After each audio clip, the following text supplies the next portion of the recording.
Good evening and welcome to the Rasmuson Foundation Individual Artist Awards How to Apply webinar. My name is Jayson and I'm a program officer here at the Rasmuson Foundation. So we're just coming together now in this both webinar and teleconference line, audio conference. So hopefully everybody will be able to hear and see the content that we'll share tonight. So we've set this up. I'll make a few introductions of folks that are here with us here at the Foundation, and for everybody to be aware up front of how the audio conference portion is set up for this session, in that we have an operator that will facilitate question and answer in the latter part of the session. So for the time being, everybody's line should be muted, and we will not be able to hear you if you speak into your phone, but rather we'll have operator assistance for that portion. So just so everybody's aware of that up front. So on your screen, you'll see our kind of welcome slide, letting you know where you are. And now I'll switch over to our agenda and make a few introductions. So here in the room with me at the Foundation, we have our communication staff and some other program staff that are here to walk through the session, as well as our friends that are assisting us with the technical aspects of tonight's session. So we may have a few others that may also join the session as we're going along, but our plan is to spend the next 60 minutes providing some basic information about the program and to provide some more detailed information about the application process itself, and walk you through that with some fair amount of detail. So our plan is to spend roughly 25 minutes or so with that, and then leave the balance of time for a Q&A session. So we should hopefully be able to respond to most everybody's questions, hopefully address anything that comes up as you listen in on this session. So there's a few things I think worth pointing out in this web conference interface that you have in terms of basic navigation. So you should have a screen to your right that is a kind of a chat window. In the upper portion, there's a button that says you can raise your hand and sign out, and full size button. So it's good to note that full size button at the top. If you click on it, it helps kind of enlarges the screen a little bit in terms of what you're seeing on your desktop. So it may help to see things a little more clearly, and you can scroll around on that page if you need to. Just an item to note, and because we're having this Q&A session on the back end of the session here, so our plan is to not take specific questions during this presentation portion, but please line up any questions you have, and we'll address those in the second half. So we will not respond to any specific chat that gets sent, or if you raise your hand. So just bear with us if you can through the initial presentation part, and then we'll get to the questions in the second end. So I will then, following this agenda, talk a little bit about kind of a broad overview of the Individual Artist Awards program and the work that we do here at the Foundation, and then get into the details about our program and the application process. So 2012 will mark the 9th year of the Foundation sponsoring and supporting this program and our support of individual artists.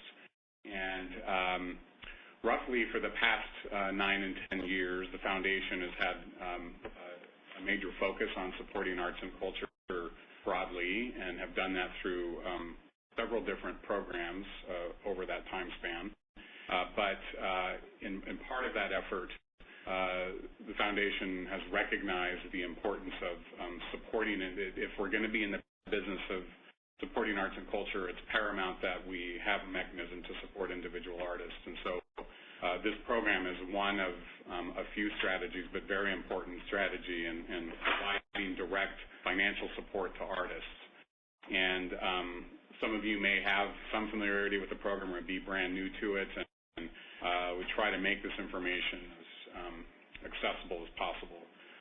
So within that framework and recognizing as we go forward in the 2012 program, I think it's important to note the deadline and the kind of the timeline of the activities related to applying for the program. You're probably aware that we're now accepting applications as of January 1st of this year, and then the application period will close on March the 1st of this year. So just important to note that specific deadline day, and I'll talk in a little bit about the specifics of if you're applying online versus paper application and the specific deadlines there. But please note in your calendar, March 1st is the deadline. And speaking specifically, we're unable to accept any applications after that date, so it's important that you capture that. So at this point in time, I'll jump into a brief orientation to how to access information about and the application materials themselves for the program, which is, I'll show you that on our website. And then we'll move into walking you through the online application. And within that application process, I'll talk specifics about the various application elements, which generally are where most applicants have the most questions and want to understand as best as possible. So that's where the bulk of the time will be spent there. So I'll move over to that. I'm going to switch over to the homepage for the Foundation's website, so you can get some orientation there, and you can access all of the information for the program and the application materials and so forth from here. Certainly, if you are interacting with us now through this webinar, you'll clearly will be able to have access to this, but some folks, certainly in rural areas and other things, may not have good internet access. And if those are issues, we want to emphasize that you can contact the Foundation by phone or by email, but if you're limited in the technology side, contact us by phone and we can have application materials sent to you in paper, mailed to you or faxed to you or what have you. So just so you're aware of that up front, if you're calling in and don't have computer access, please be aware of that.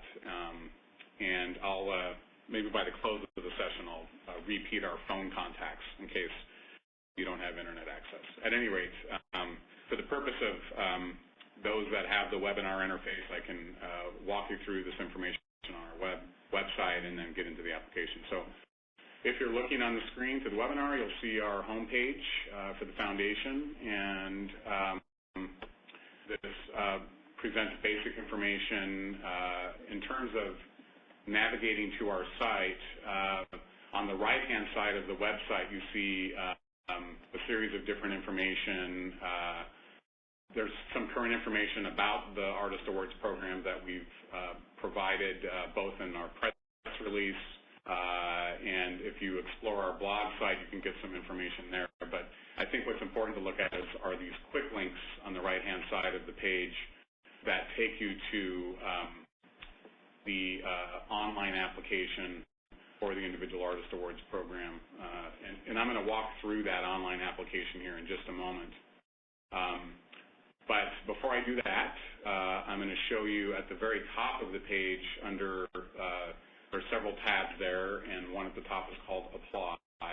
So you'll want to click on Apply and go into Arts and Culture and then the Individual Artist Awards program. So I'm just clicking to that page now.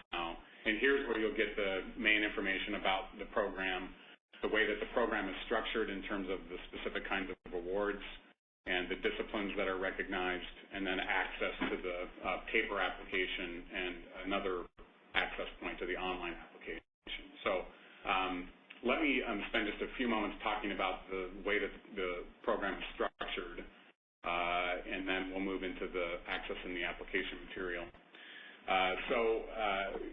The way that we recognize artists through this program is through three different award types. The first is what we call project awards, which are awards up to $5,000 for emerging, mid-career, and mature artists. For short-term projects, usually within a 12-month time span, that have a clear benefit to the individual artist and the development of their work.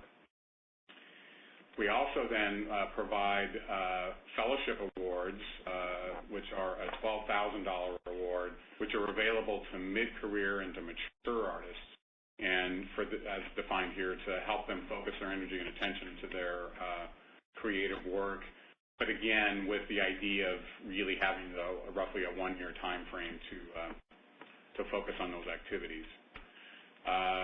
The third award category that we have in this program is what we call our Distinguished Artist Award, which is a $25,000 award to a single individual who is a mature artist of recognized stature and significant history of creative work and artistic practice within the state of Alaska.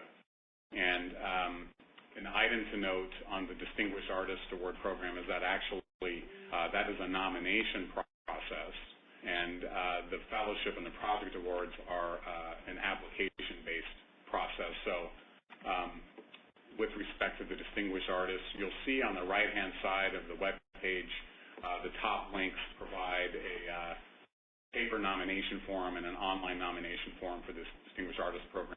And then secondly, you see the application materials for the fellowship and project awards. So we just want to highlight that and point that out so there's an understanding of the difference between those various programs.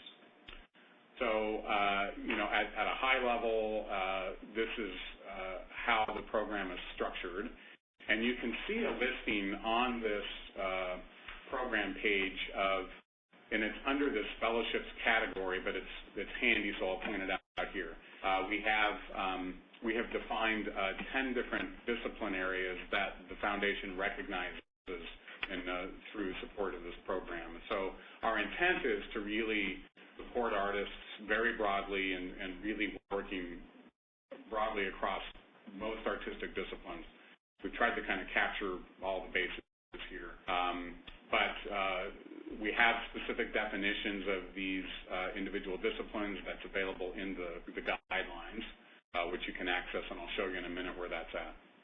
But just so you're aware that we orient the program around these 10 discipline categories. And for the fellowship specifically, because of the unique nature of that program and the focus we put on through the review process for fellowships, is we limit the focus to 5 of the 10 disciplines on an annual basis in the fellowship program. So in 2012, you'll see that we recognize 5 disciplines: media arts, multidiscipline new genre, music composition, presentation and interpretation, and visual arts. So for the fellowship awards, we recognize those 5 disciplines this year, and then they rotate. So next year, the other 5 disciplines will be available. And for the project awards, every year we recognize all 10 of these disciplines. So hopefully that kind of makes sense. So this, again, this page that we're looking at kind of oriented towards the high overview of the program, and then here on the right-hand side you can access the paper application and the online application. So I'm going to flash over to the paper application just real quick so that you have a sense of what that looks like. And on your screen, it should show up here in a second, you'll see then what is actually a PDF version of the paper guidelines and application form. So this is a document of several pages that provides the detailed information, and we strongly encourage you, you really need to review these guidelines in detail before you prepare your application. So you want to make sure that you understand, the parameters of the program, the specific definitions that we provide in here about the elements of the program and how it's structured. Again, this talks specifically about deadlines. So I'll mention here, and then I'll try to mention it in closing again, that with respect to the deadline for the program, all applications that are submitted online have to be done by 11:59 p.m. on March the 1st.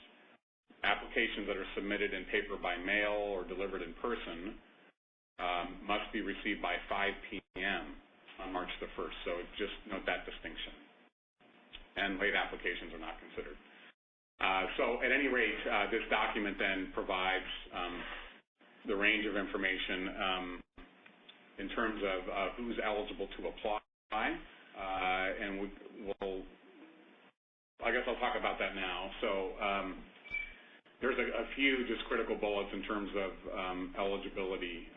First, you must be a full-time Alaska resident for the past 2 years at the time of your application, and must intend to remain a resident for the duration of the grant period. You must be 18 years of age or older at the time of application, and you must be an artist who's currently producing work. So those that are not eligible to apply, otherwise as defined above, any individual who's enrolled in an artistic discipline degree-seeking program at any educational level is not eligible to apply for this program. Any current board member or committee member or staff person of the foundation and related individuals are not eligible. And then we do not recognize work that is primarily of this research or scholarly or commercial nature. So the intent here really is the program is recognizing, artists that are engaged in creative work for the intent of really artistic practice as opposed to commercial intention, for example. We talked about, here's definitions of emerging artists, or mid-career artists, and mature artists. I won't read these, but these provide you with kind of what we mean by those terms and to give you some orientation to that. This page also provides basic criteria for the program in terms of what we're really looking for overall and what our panelists use in assessing the applications themselves. So we're really focused on these three critical areas of quality of the artistic work that's represented in your application, which certainly is assessed in part through work samples that are provided in the application. They look at really your creative accomplishments and the promise for future artistic excellence as articulated both in your resume and your artistic statement, your artist statement, and then some articulation about the impact the award will have at this point in time on your artistic work. So it's good to be aware of those factors. And then to speak briefly in terms of the selection process that we utilize a discipline-specific panel to review all of the applications. And those panelists are individuals that come from outside of the state of Alaska that have specific disciplinary experience and are broadly represented in the arts and culture field as individual artists, scholars working in arts and culture, arts administrators, and other funders that work in arts and culture. So we try to have a fairly diverse panel that's geographically diverse in terms of coming from different parts of the country and have this broad artistic sense and approach to things. But we intentionally have those folks come from outside of the state, so there's not too much bias toward the small, really arts community that we have within the state of Alaska. So that's who's really walking through the review process in detail with the foundation. So at this point, just to kind of keep sense of time, I'm going to switch over to show you the access to the online application. And the information that's available in this paper application is the same information you're going to find in the online application. So through the online interface, I'll walk you through the balance of the key application sections that you need to address. Before you go on, Jayson, if I could just mention, this paper application is a fillable form. So if you decide to apply in paper, it is this form that you will be using to apply. Thanks, Cassandra. All right, so I'm jumping back over online to take you into the online application. So on the right-hand side of this program page, or also from the home page of the Foundation's website, you can access the online application for the Fellowship and Project Awards. So I'm taking us there now, and I'm logging in as a applicant.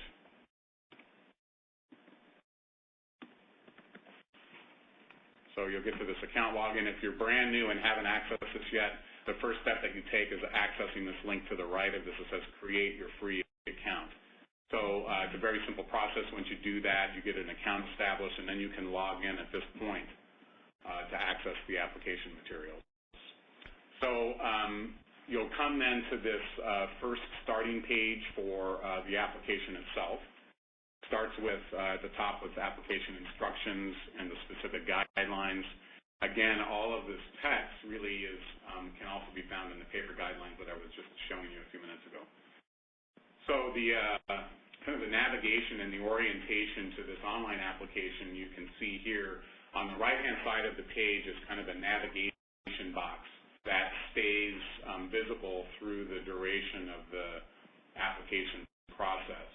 And here it provides, it breaks down the individual sections that you'll be completing for the application and shows you visibly kind of where you're at. There's a little blue blue marker here, an arrow sorts that shows you where you're at in the application, and then green check marks that show you once you complete an application section. It'll be checked off in green, and red marks show that that section of the application is not complete yet. So here's a little legend here that shows you that. So that remains visible throughout the duration of this. And when you're finished, of course, you can stop at any point in time in the application process. If you need to finish your work for the day and you still have more work to do, you can stop and basically save your current work. There's at the bottom, you'll see a save button, and then you can log out. But it's a pretty robust application, and will save your work all along the way, so you won't have to be concerned about that.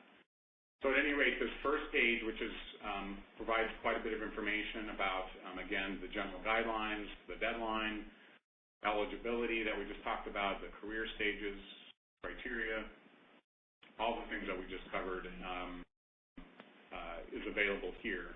So in this first page, you actually get to the definitions of the artistic disciplines that are recognized. So these specific disciplines are provided for you here, and then in the next page in the application, we ask you to define the specific discipline that you're applying for, and that's a requirement for the application. So you have to define several elements to your application, including career stage and the discipline in which you're submitting.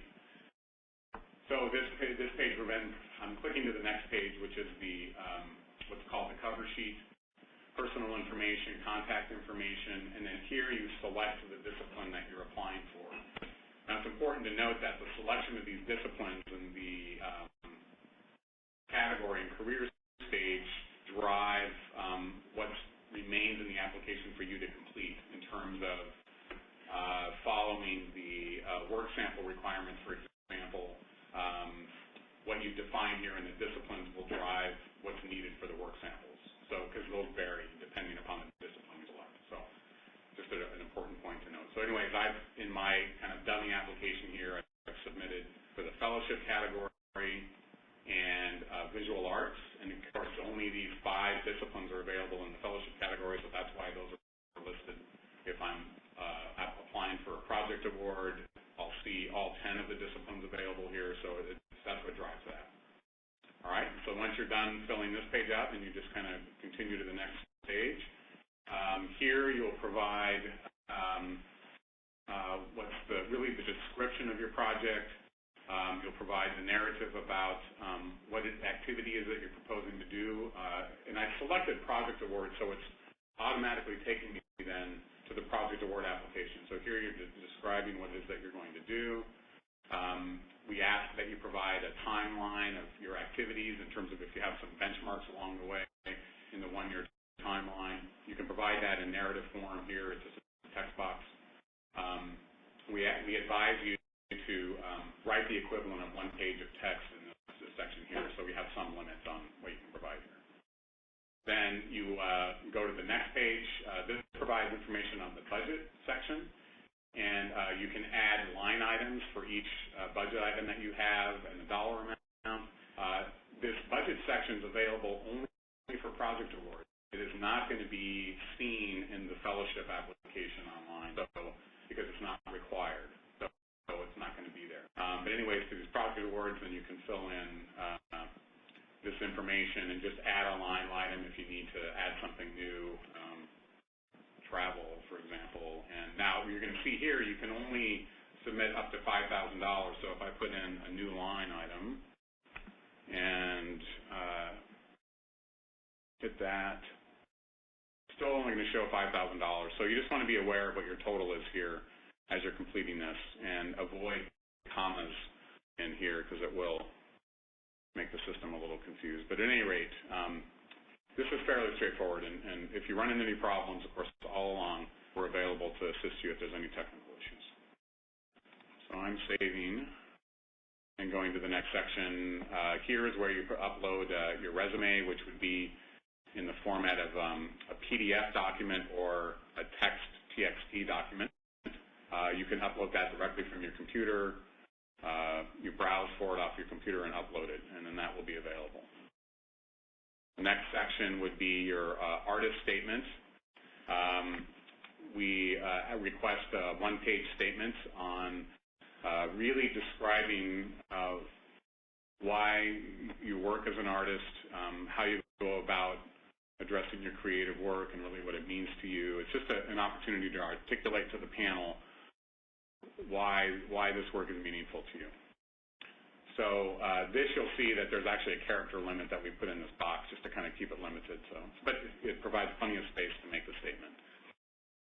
Once you complete that, you can go to the next section, which is then we get into work sample information. And this is important. So you need to understand that based upon the discipline that you select, we have specific work sample requirements, which are all defined on this page. Both in terms of the type of work sample material that we're requesting and the number of items that you can submit in a particular category. So you'll see on this page all of this defined based upon what you select. I think I selected visual arts. I'm scrolling down quickly. I'll come back. Yep. So in the visual arts category, you can submit up to 10 work samples of images of your work. So that's defined here. Let me go to visual arts. So it says submit up to 10 digital photographs representing your work. And then the specific work sample specs, the technical specs are listed here as well. So digital photographs need to be in a JPEG or GIF or PNG format. We really look to have this defined resolution here. And you can see for manuscripts and audio samples and so forth. So again, because I selected visual arts, you're going to see now at the lower section here the how you upload your work sample. So for every work sample, you're going to provide a title, a description of the medium, when it was completed, and so forth. You do that for each work sample, and then in the lower portion of the page, you'll see where you actually upload the specific samples. So work sample number 1, you're going to upload those individually in this lower portion of the page. Once you do all of that, you'll see all of the individual work sample and the file names will be uploaded into this site. So it's important to plan ahead in terms of really working in this section, both for the technical requirements and to plan time to go through this process. I mean, this is a pretty good system. It's pretty robust. It works well. But it does take time to manage what are, in some cases, larger files that have to be uploaded through, consider your bandwidth, through your internet access, and so forth. Those are variables that you want to have in mind as you're working through the process. There's something really important about work samples that's new this year for the online applications for anybody who has video material that they're uploading. And video materials required in a couple of our different disciplines, such as choreography or performance art, things where we need to, or media, where we need to see video work samples. And this year, we are asking the applicants to upload their video material to YouTube. And the reason for doing that is that YouTube provides a very simple and common platform to access video material that reduces significantly kind of like the need for bandwidth to access really large video files. So when all that uploading is done on the front end in the application process, when the panelists and the foundation is accessing that material, it creates a much more fluid process to do that, and kind of streamlines it and makes it a better experience in reviewing the application material, which we think is beneficial for the artist ultimately. So this section provides very detailed information about how to do that process with YouTube. And there's good instruction information, the links available here to get to YouTube for the upload instructions. It's fairly straightforward, but again, this is a new element this year, so if you run into trouble with this, we really want to hear from you so we can help address any of the issues that you have. Okay? So this is important to be aware of. Just in looking at time, I know it's 5 minutes after 6, and we want to leave plenty of time for questions, so I'm going to wrap this section up here fairly quickly, but this is an important section. So anyway, so I'm going to move now to the next section, which is really getting to the end of the application. This is where for signature, you'll just put in your name and the date, and then you can click Save and Review, and then there'll be a submittal button available to you to kind of click the final button to submit the application. At that point in time, then the foundation will receive all of the materials, and you'll be underway. So this hopefully is helpful in giving you some orientation to the elements of the application and really what we're looking for. I know there's a lot of information in here and it's fairly broad, but hopefully this kind of gets you oriented toward that. We want to emphasize that foundation staff are available to you to, if you have specific questions in the application process, if you have technical issues, anything of those nature, please be in contact with me directly. Contact information is available here on the website. And when we close out this session tonight, I have a screen that you can get that again. So anyway, just to emphasize that we're here for you and want to support you in this process. So I think then I'm going to move over to our Q&A session. Just double-checking my notes here. Before I do that, let me just maybe mention one more thing about the timeline for this process overall. And bear with me one sec. Oops. Okay, there we go. So with respect to the timeline of the process overall, we mentioned we're accepting applications now, the deadline of March 1st. Then we expect you should hear from the foundation on the status of our application in early May. At that point in time, you'll receive notification in writing as to the status of your application and the review process. One important part of that communication is that we are, as an element of this program, and having arts-related professionals and the panel process, is that we are have wanted to and are incorporating a certain level of professional critique in the applications themselves. So each panelist is requested to provide panel comments to you as a part of the application process. So when you get notification of your status in this process, you'll receive a letter from the foundation, and attached will be a summary of comments and professional critique that come from the panelists. So we want to provide that to help you with constructive criticism, if you will, of what's submitted in the application process and what the panelists saw in your application and the work sample material, and try to provide you with some constructive feedback, and hopefully that's helpful. So we made that material available last year and certainly are continuing to do that. So if you're new to the process, just to be aware that that's an element that we provide in this program. But you'll get that notification in early May, and then roughly in mid-May, the foundation makes a public announcement of the award recipients for the year. So we'll be informed of that as we go along. But just to have a general sense of the time frame.